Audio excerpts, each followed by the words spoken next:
Bayangin, lo baru aja lulus kuliah, dapat kerjaan impian, gaji UMR, tapi lo syukurin banget.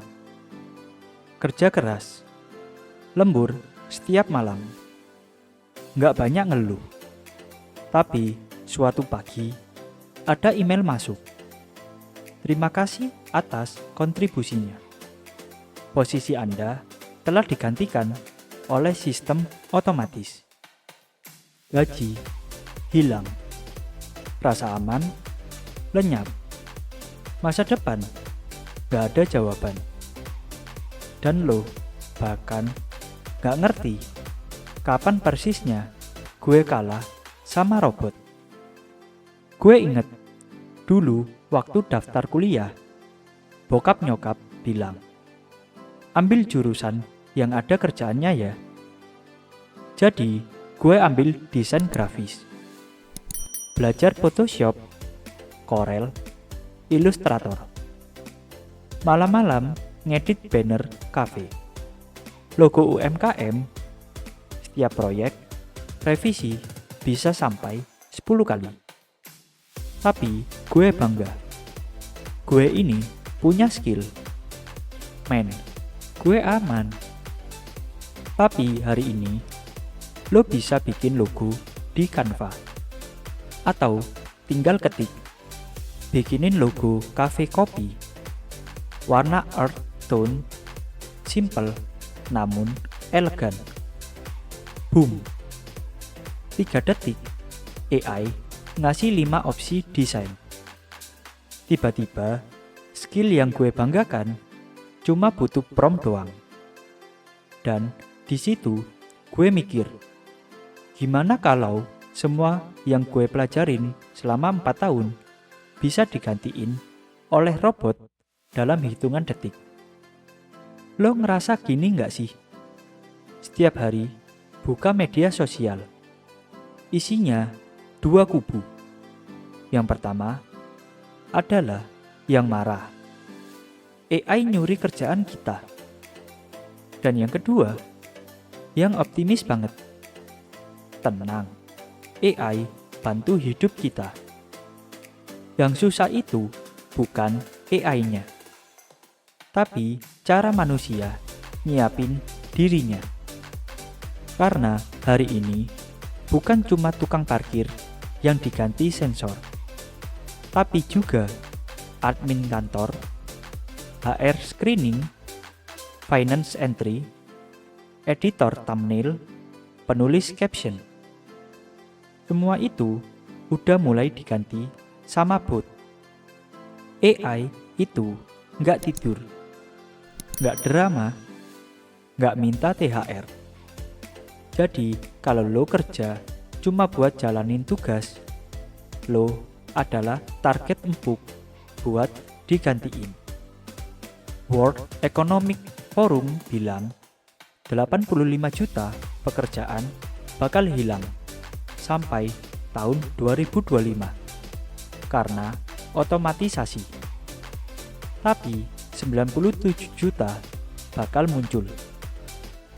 Artinya, lo nggak harus jadi korban, tapi lo harus siap buat berubah. Karena skill yang biasa-biasa aja akan punah. Skill yang bertahan itu yang butuh otak dan empati, pengalaman dan intuisi, kolaborasi dan kreativitas. Inilah 5 skill penting yang belum bisa digantiin oleh AI sepenuhnya.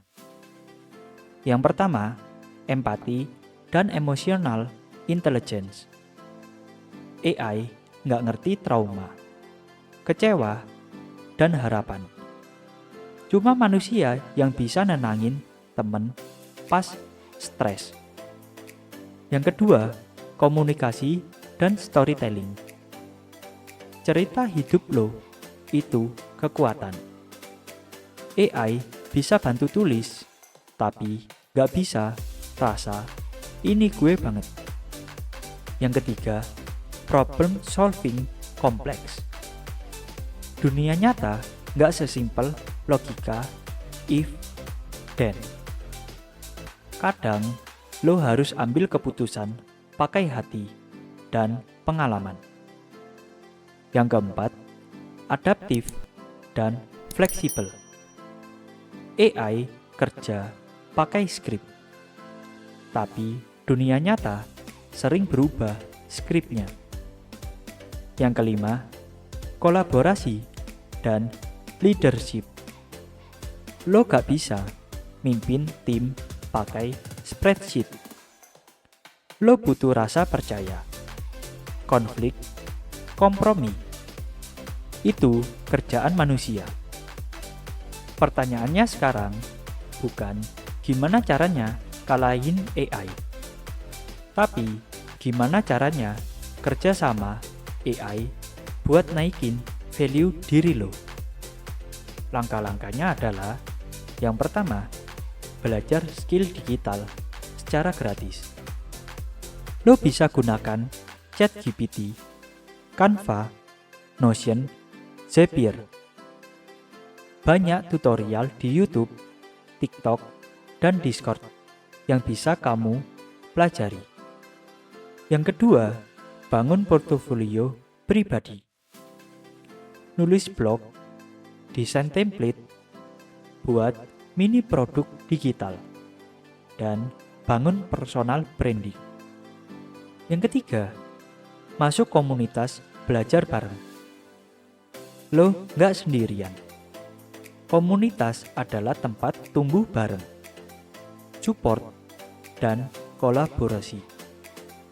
Gue tahu, semua ini kedengarannya bikin panik.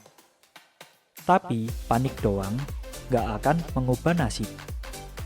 Hari ini, lo cuma punya 2 pilihan. Nunggu digantiin, atau belajar jadi manusia yang gak bisa digantikan. AI bakal terus berkembang. Tapi manusia yang adaptif, kolaboratif, dan punya rasa, itu yang bakal terus dibutuhin. Lo mau jadi yang mana? Kalau lo siap mulai perjalanan upgrade skill bareng, komen di bawah. Gue mau berkembang bareng. Dan subscribe channel ini, karena channel ini bukan cuma buat nonton, tapi buat naikin level hidup bareng-bareng.